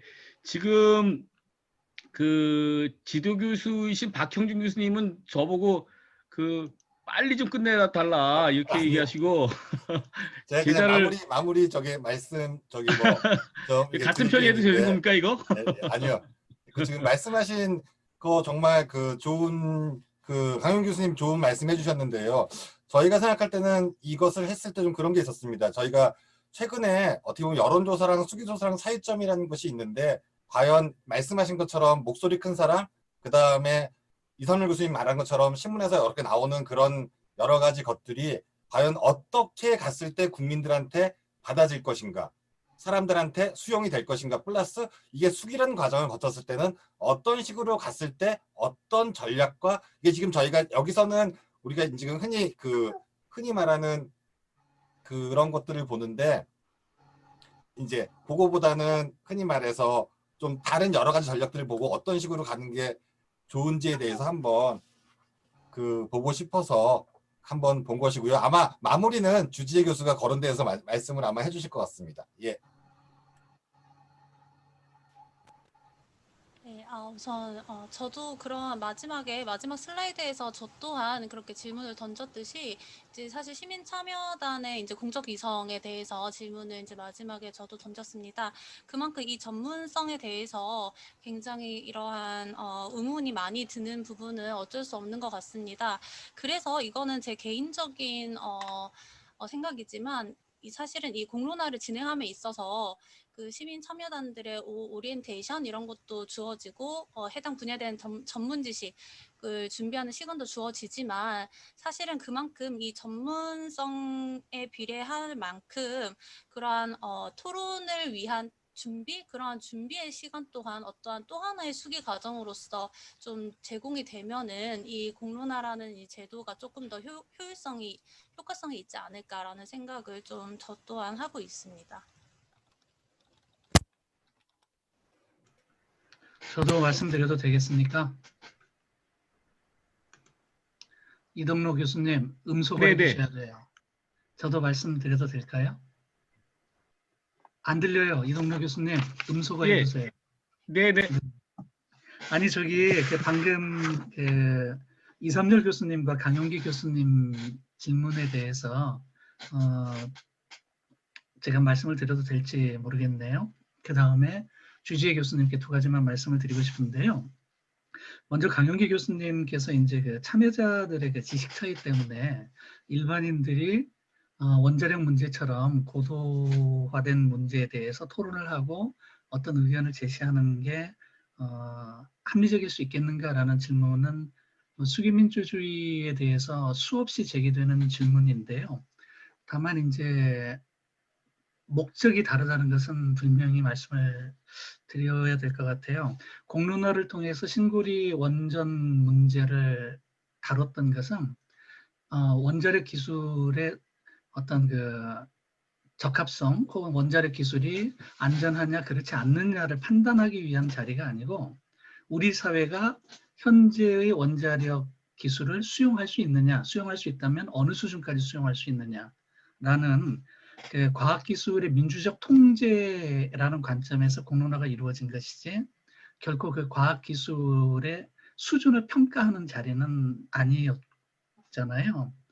그래서 이제 그 기술평가위원회가 미국에서 만들어진 이후로 우리나라를 비롯해서 전 세계적으로 다 있는데 그게 다 전문가 중심의 기술평가를 그동안 많이 했다는 반성이 있었고 중요한 건 과학기술이 발전하도록 우리가 세금도 내고 정책적으로 지원도 해야 되지만 그것이 사회적 수용성이 현저하게 떨어지는 과학기술의 독자적인 발전으로 규결하게 될 경우에는 그것이 이제 우생학이라든지 뭐 777 부대도 그랬고 히틀러 아리안주의도 그렇고 전부 우생학적인 결론이 났었잖아요. 그리고 현재 인간 게놈 복제나 생명공학도 사실은 민주적인 우생학이라고 이야기하지만 우리가 민주적 통제를 게을리하게 될 경우에는 언제든지 권력의 도구화되면서 인류의 복리와 전혀 반대되는 결론을 가질 수가 있다는 점에서 과학기술의 민주적 통제는 현대사회에서 불가결한데 그 방법 가운데 하나가 공론화가 아니었는가 이런 생각을 이제 해보고요. 두 번째로 이제 이삼열 교수님 말씀하신 거에 대해서 담론 생산의 물적 토대에 우리가 주목해야 된다는데 전적으로 공감합니다. 그런데 이제 오늘 발표된 NPF가 기존의 담론 분석보다 훨씬 뛰어난 것은 바로 기존의 담론 분석은 이런 물적 토대에 우리가 외면함으로써 포로가 될 수가 있어요. 왜냐하면 그 사람들이 했던 말들의 키워드를 분석하기 때문에 그렇거든요. 그런데 내러티브를 분석하게 되면은요, 악당이라든지 영웅이라든지 이런 것들은 전부 메타포거든요. 담론 분석의 한계는 행위자들은 생각하는 대로 말하지 않고 말하는 대로 행동하지 않는다는 것이 때문에 담론 분석의 근본적인 한계가 있죠. 제가 정확히 표현했습니까? 다시 말해서 행위자들은 거짓말할 수가 있거든요. 그런데 그들의 담론만 가지고 분석하면 우리가 오류에 빠질 수가 있는데 이 내러티브 분석은 어찌됐거나 그들이 말을 할 때 거짓말을 하더라도 그들이 사용하는 내러티브, 그 속에 포함된 메타포를 분석함으로써 그들의 무의식을 분석해낼 수가 있다는 장점이 있어요. 게다가 이제 그 주지혜 박사가 하신 것처럼 빅데이터 분석을 돌려버리게 되면은 자기가 어떤 말을 했는지 기억하지 못하는 걸 찾아낼 수가 있고 그것이 집단화됐을 때 우리 사회 전체에서 원자력이라는 키워드와 묶이는 가장 많이 묶이는 메타포들 혹은 집단별로 생성되는 메타포들을 분석해보면 그 집단이 원자력에 대해서 어떤 시각을 가지고 있는지를 물적 토대에 구속되지 아니하고 분석할 수 있다는 것 때문에 저는 이제 오늘의 NPF가 굉장히 훌륭한 접근법이라고 생각을 하고 있었고요. 이제 주 박사님께 드리고 싶은 두 가지는 그 캐릭터 활용하신다고 그랬잖아요. 그렇다면 분석의 포인트가 이제 이 캐릭터를 활용하는, 다시 말해서 메타포를 엔젤 시프트처럼 메타포를 활용하는 액터의 전략으로 분석의 단위가 바뀌어야 됩니다. 다시 말해서 중단을 제가 이제 분석한 결과에 의하면 오늘 그 발표 들으면서 중단을 주장하는 사람들은요, 상대방을 자꾸 비난하는 전략을 썼어요. 반면에 재개를 주장하는 사람들은 호소하는 전략을 썼어요. 그래서 우리와 진영이 달라도 원자력에 대해서 우호적인 멘트들을 자꾸 끌어내는 거죠. 그것은 상대방과 협상하겠다 혹은 그 상대방을 설득하겠다는 전략이었던 거죠. 그래서 이 비난의 전략과 설득의 전략이 부딪히면서 오디언스는 비난에 대해서 거부감을 갖고 설득과 화해의 전략을 내세우는 원전 측에 그 감정적으로 더 공감하면서 결과적으로 중단이 아니라 재개를 선택하게 된 것이 아닌가라는 가설을 제가 만들었고요. 여기에 대해서는 나중에 양적 분석을 통해서 확인을 좀 해주시면 좋을 것 같습니다. 두 번째로는 질적 분석과 양적 분석을 이제 방법론적 다각화를 통해서 섞어서 한번 써보시겠다고 하는데, 여기에는 두 가지 방법이 있는 줄로 알아요. 하나는 똑같은 논점을 양적으로 분석해보고 질적으로 분석해봐서 그 결과가 동일한지 그렇지 않은지를 찾아보는 거고요. 두 번째는 양적 분석의 잣대를 들이대는 지점과 질적 분석의 잣대를 들이대는 지점을 달리하는 거죠. 그래서 양적 분석은 전체의 큰 틀을 보고 인과관계를 분석할 때 사용을 하고, 질적 분석은 그 과정의 프로세스와 메커니즘을 분석할 때 사용하고, 이 두 가지 방법이 있는데 저는 그 두 번째 방법이 연구의 적실성이 훨씬 더 높다고 보고 있거든요. 이 부분에 대해서도 좀 더 고민을 해보신다면 정말 좋은 연구가 될 것 같아요. 고생 많이 하셨습니다. 이상입니다. 정말 그 끝까지 그 열과 성을 다해 토론해 주신 은 박사님께 정말 경의를 표합니다. 예. 뭐 언어, 우리 행정학계에서 뭐 언어, 사상, 방법론, 그럼 또 우리 오수길 교수님을 빼놓을 수 없는데, 아까는 바닷가에 계시다가 또 금방 또 내륙으로 들어가셨네요. 예. 검투사의 마음으로 조금 코멘트를 해주시면 감사하겠습니다. 네, 안녕하세요. 은재호 박사님이 충분히 말씀해 주셨고, 제가 하고 싶은 말씀도 또 덧붙여서 말씀을 해 주셔가지고, 그런데 이제 그러니까 조금만 더 붙인다라고 하면 같은 맥락인데요. 그럼 그러니까 질적으로 해석하려면은 그러니까 연구자도 계속 캐물어야 될 것 같아요. 그러니까 행정가들이 철학자처럼 행동하는 걸로 행정을 해야 되는 것과 마찬가지로 이것도 그러니까 이 결과물을 해석할 때도 그럼 끊임없이 이 연구자가 이제 캐물어야 될 것 같은데, 이를테면은 이런 겁니다. 그러니까 공무원들한테 제가 제일 많이 들었던 거는 어차피 공리주의다, 이런 말을 많이 들었거든요. 그러니까 이분들의 공리주의는 어차피 51대 49로 결정나는 거 아니냐, 언제까지 기다리라는 거냐, 이런 얘기들이었거든요. 그러니까 공리주의라고 얘기하는 것이 되게 합리적인 것처럼 느껴지고 중립적인 것처럼 느껴지지만, 실제로는 그런 관점을 갖고 있으면은 기다려주지 않는 거죠. 시간 텀이 너무 짧은 거예요. 그다음에 공론장이라고 하더라도 전문가들만 모아서 빨리 결정을 내리고 싶지, 일반 사람들이 저 유럽의 뭐 그 과학 상점처럼 모여가지고 충분히 공부하고 학습하고 그렇게 하면은 내가 지식이 생겨서 내지는 내가 얼만큼 받아들일까, 그렇게 학습이 될 거다라는 것을 기대하지 않는 거죠. 그러니까 그런 식으로 그러니까 평범한 단어들 같지만 실제로는 그러니까 이 배우 역할이 아니더라도 그 단어 속에서 그 얘기하고 있는 것이 더 많이 있다라는 것을 우리가 잘 포착할 수 있으면 좋겠다라는 코멘트를 드리겠습니다. 주 교수님 수고하셨습니다. 네, 감사합니다. 그럴 줄 알았어요. 내가 부탁 안 드렸으면 너무 속상해하셨을 것 같아서. 예. 또 행사반의 양채율 교수님이 여기 참여하셨는데 코멘트 하실 의사 있으신가요? 양 교수님? 네, 그러면 지금 예정된 시간보다는 이제 30분이 초과를 한 상태입니다. 사실은 제가 그 역사적인 세미나를 그 문을 여는 사람이기 때문에 제가 어떻게 하느냐에 대해서 많은 영향이 있을 것 같아요. 되게 굉장히 조심스럽습니다. 아무튼 그 노 교수님, 그러니까 노 교수님 그러니까 그 나이 드신 교수님 같은 그 노 회장님이 말씀하신 대로 이 코멘트는 조금 더 가열찬 그 토론회장을 열어봐라 이렇게 지침을 주셔서 제가 한번 그러려고 애를 썼습니다.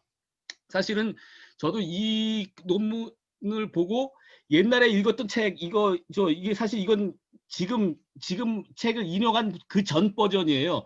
저도 옛날에 이렇게 막 그 줄쳐놓고 공부하고 그렇게 했던 게 기억이 나서 한번 꺼내봤습니다. 그리고 저도 ACF를 가지고 네트워크 어널리시스에서 뭐 어떤 사람들끼리 다 저 집단을 이루는가 이런 것들을 그 양적 분석, 물론 질적 그 자료를 바탕으로 한 적이 있었는데 특히나 이 그 새로운 그 툴로 그 정책 결정의 이합 집단을 다시 분석할 수 있는 계기가 돼서 특히 여기서 뭐 정책 결정 동의를 설명해 준 기재로서의 언어, 그다음에 뭐 나레이티브 뭐 이런 것들이 얼마나 중요한 영향을 미칠 수 있는지, 또 어떤 중요한 핵심 포인트를 잡을 수 있는지를 다시 한번 공부하는 좋은 기회가 됐던 것 같아요. 그 주 박사님 그 논문 너무 감사드리고요. 앞으로 오늘 주신 그 은재호 박사님, 그다음에 이 교수님, 그다음에 뭐 또 우리 오 교수님, 또 그 우리 강 선배님, 뭐 다양한 분들의 좋은 아이디어, 이삼여 교수님도 이걸 다 잘 담으셔서 이론과 실제를 잘 담아내는 좋은 논문이 되기를 기대합니다. 그 박수 한번 치죠. 뭐 그 의문소거됐지만 제가 좀 더 크게 치겠습니다. 그리고 사실은 그 코로나 사태가 굉장히 많은 사람들의 행태를 변화시켰는데 사실 그 우리 학계에도 굉장히 큰 변화를 준 것 같습니다. 그래서 잘 만나지도 못하고 그러다 보니까 이 온라인으로 그 세미나를 여는 기회가 이제 올해는 굉장히 많아졌는데, 저는 뭐 긍정적인 측면에서 이런 생각은 해봤습니다. 지금 여기도 그 48분, 저를 포함해서 48분이 여기 참여하고 계시거든요. 그렇지만 보통 우리 학회 세미나를 가보면 뭐 몇 분 계시지 않잖아요. 그래서 오히려 이게 참여의 폭을 더 넓히는 계기는 분명히 됐다라는 생각을 많이 합니다. 이번뿐만 아니라 여러 차례의 그 세미나를 통해서 본다면. 그래서 그게 오히려 그 학문의 진정한 발전을 위한 뭐 그 계기를 만들어주지 않았는가. 이제 앞으로 이게 잘 정리가 되고 오프라인으로 다시 만나게 되면 여기서 축적된 그 지식과 그 공감대가 훨씬 더 크게 증폭되지 않을까, 이런 기대를 좀 해봅니다. 그리고 그 마지막으로 그 저희 국정관리학회가 뭐 이런 장을 그 열게 돼서 너무 그 고맙고 반갑고요. 특히나 이런 아이디어를 낸 우리 또 그 노승용 회장님, 그 저희가 이제 노 교수님, 노 박사님 그러면 저희 은사이신 노정현 교수님 맨날 생각해요. 그때는 맨날 노 박사, 노 교수님 그랬잖아요. 근데 어느 날 갑자기 노승용 교수님이 노 박사 되는 바람에 그래서 그 다시 한번 그 우리 저 회장이신 노승용 교수님 어디 계신가요? 예, 아무튼 뭐 이 자리를 잘 이렇게 구상을 해주신 노 박사님께 다시 한번 박수 한번 쳐드리시죠. 자, 그럼 뭐 지금 이제 나타나시네. 예, 다시 한번. 아까부터 계속 있었습니다. 아, 그래, 잘 들었어요. 내가 굉장히 많이 했습니다, 이거. 근데 정말 좋은 기회였어요. 이렇게 그 연말연시에 릴레이 세미나를 이런 식으로 할 수 있다는 것은 아마 우리 그 다른 그 학회에도 많은 영향을 줄 수 있을 것이다, 이런 생각을 해봅니다. 오늘 정말 그 좋은 자리에서 좋은 분들과 좋은 시간에 좋은 공부를 했던 것 같습니다. 그러면 내일은 이게 보통 테레비 멘트더라고요. 그 다음날 다음 시간에 빠지지 마세요, 뭐 이런 건데, 그 내일은 윤주명 교수님이 사회를 하시고, 오늘 이제 그 실수로 버튼을 눌렀던 박형근 박사님이 그 선거 주기에 따른 조세 정책, 미국의 아마 예인 것 같아요. 스테이트 레버니 팔러시 그런 거 보니까 그걸 가지고 그 부경대 이남국 교수님과 그 서울여대 이정주 교수님이 토론을 또 해주실 겁니다. 아마 이 시간인데요. 2시에 하게 되고요. 오늘 뭐 쉬운 분 정도 오셨으니까 커피는 아마 100잔이 준비된 것 같습니다. 그러니까 그 내일은 100분이 오셔서 그 커피를 다 가져서 노 박사님이 나중에 커피만 매일 먹지 않게 해주시면 감사하겠습니다. 오늘 정말 좋은 자리, 좋은 분들과 함께해서 너무 기뻤습니다. 노 박사님 다 감사드리고 우리 저 학문의 발전에 기여하는 우리 그 국정관리학회가 됐으면 좋겠습니다. 감사합니다.